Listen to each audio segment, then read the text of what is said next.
नमस्कार. मी स्वातीज किचनमध्ये आपल्या सर्वांचं मनापासून स्वागत. तर आज आपण ऑल पर्पज ग्रेव्हीपासून पनीर मटर मसाल्याची रेसिपी पाहत आहोत. तर रेसिपी अगदी सोपी आहे, त्यामुळे व्हिडिओला स्किप न करता व्हिडिओ शेवटपर्यंत पाहत राहा.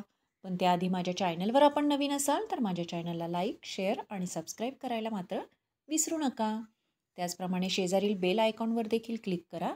त्यामुळे माझे नवीन येणारे व्हिडिओचं नोटिफिकेशन तुम्हाला येत राहील आणि तुम्ही माझी कुठलीच रेसिपी मिस करू शकणार नाही. सो प्लीज गाईज सबस्क्राईब करायला मात्र विसरू नका. तर इथं पाहू शकताय, आज आपण पनीर मटार मसाल्याची रेसिपी पाहत आहोत.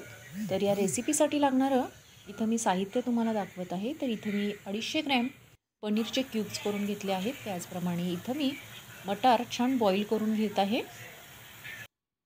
त्याचप्रमाणे मागच्याच वीकमध्ये मी ऑल पर्पज ग्रेव्ही तुम्हाला दाखवली होती. तर आज त्याच ग्रेव्हीपासून मी तुम्हाला ऑल पर्पज ग्रेव्हीपासूनच मी तुम्हाला आज ही पनीर मटर मसाल्याची रेसिपी तुमच्याशी शेअर करणार आहे. तर पाहू शकताय, अशा प्रकारे मागच्याच वीकमध्ये मी तुम्हाला ही ऑल पर्पज ग्रेव्हीचा व्हिडिओ तुमच्याबरोबर शेअर केला होता. तर आता इथं मी रेडीमेड पनीर मटर मसाला पाण्यामध्ये याची छान पेस्ट करून घेतली आहे.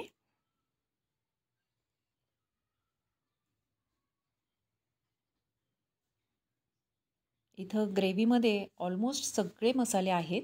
तरी देखील इथं मी पनीर मटर मसाला हा पाण्यामध्ये छान याची पेस्ट करून घेतली आहे. आता एका कढईमध्ये मी 3 चमचे तेल घालून घेतलेलं आहे. यातच 1 चमचा जिरी व 1 चिमूट हिंग घालून घेतला आहे.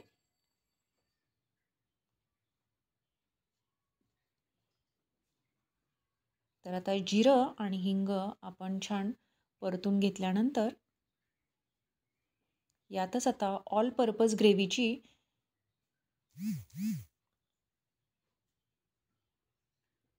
2 चमचाभर मी इथं ग्रेव्ही ॲड करत आहे इथं. तर तुम्ही तुमच्या रिक्वायर्डनुसार तुम्हाला किती भाजीची क्वांटिटी करायची आहे त्यानुसार तुम्ही ग्रेव्ही कितपत घ्यायची ते ठरवायचं आहे. तर इथं मी 2 चमचे ग्रेव्ही घेतलेली आहे. तर मला इथं थिक अशी हॉटेल स्टाईलसारखीच पनीर मटर मसाल्याची रेसिपी तुमच्यासोबत शेअर करायची आहे. त्यामुळं मी त्या अंदाजाने मी इथं ग्रेव्ही घेतलेली आहे. तुम्ही तुमच्या अंदाजानुसार ग्रेव्हीचं प्रमाण देखील कमी जास्त करू शकता. तर इथं पाहू शकताय, आता ही ग्रेव्ही करताना देखील मी ही छान शिजवून मगच घेतली होती. तर आताही मी इथं 2 ते 3 मिनटं ही ग्रेव्ही छान तेलावरती परतून घेणार आहे आणि एकसारखी ती सतत हलवायची आहे ग्रेव्ही. खाली कुठेही ती लागायला नको. जर तुम्ही नॉर्मल कढई घेतली असेल तर सतत तुम्हाला ती हलवावी लागेल. इथं मी नेरलेपची कढई घेतली आहे, त्यामुळे शक्यता कमी असते की भांड्याला चिटकायची. तरी देखील ती सतत एकसारखी आपल्याला हलवावी लागेल. तर पाहू शकताय, इथं ग्रेव्ही व्यवस्थित अशी आपली छान पुन्हा एकदा शिजवून घेतली आहे. आता यातच मी रेडीमेड पनीर मटर मसाल्याची पेस्ट करून घालत आहे.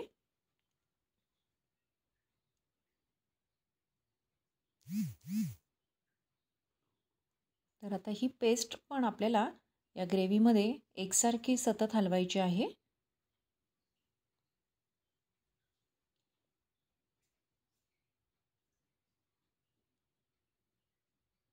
आणि मी इथं 1 वाटीभर फ्रेश मटार घेतलेला आहे.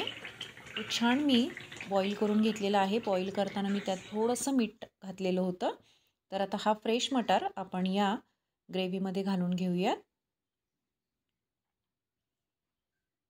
तर पाहू शकताय, ग्रेव्ही आणि मसाले छान आपले एकसंध असे छान मिक्स झालेले आहेत.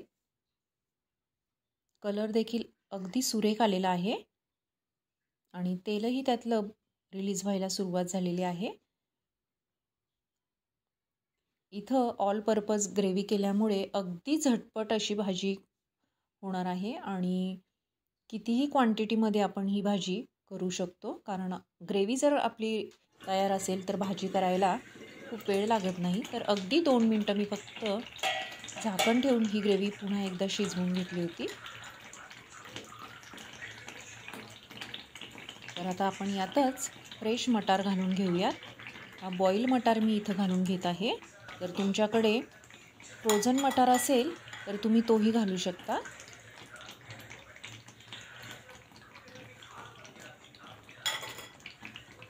तर पाहू शकताय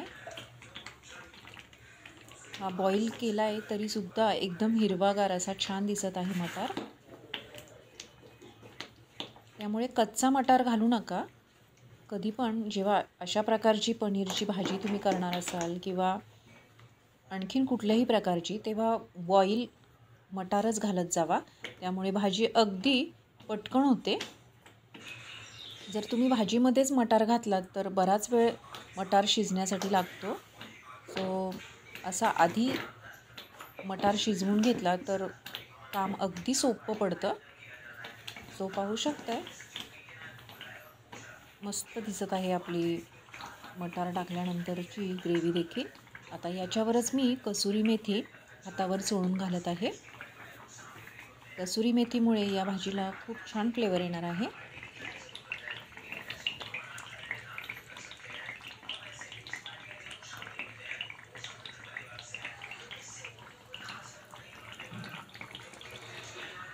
तर आता फक्त 2 मिनटं मी फक्त कढईवर झाकण ठेवून घेणार आहे.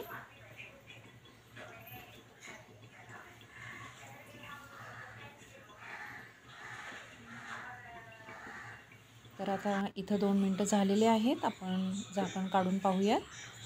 मस्त ग्रेव्ही एकदम छान थिक दिसत आहे. आता इथं मी 250 ग्रॅम पनीर घेतलेलं आहे. फ्रेश पनीर घेतलेलं आहे. याचे छान क्यूब्स करून घेतलेले आहेत. आता ते देखील आपण घालूयात. इथं मी पनीर तळलेले नाही आहे, तर मी हे कच्चंच पनीर याचे क्यूब्स करून घेतलेले आहेत. आणि अगदी सगळी भाजी आपली जेव्हा होते तेव्हाच हे पनीर घालायचे आहे आणि फक्त 2 ते 3 मिनटं वाफ काढून गॅस बंद करायचा आहे. जास्त वेळ जर तुम्ही पनीर शिजवलं तर ते मग बराच वेळा रबरासारखं लागतं खाताना किंवा चिवी लागतं एकदम. सो त्यामुळं पनीर घातल्यानंतर भाजी जास्त वेळ शिजवायची नाही आहे, हे लक्षात ठेवा. ग्रेव्ही मसाले व्यवस्थित शिजले, मटार छान शिजवून घेतलेला असेल तर ही भाजी करायला खूप वेळ लागत नाही. तर पाहू शकता अशा प्रकारे आपली आजची रेसिपी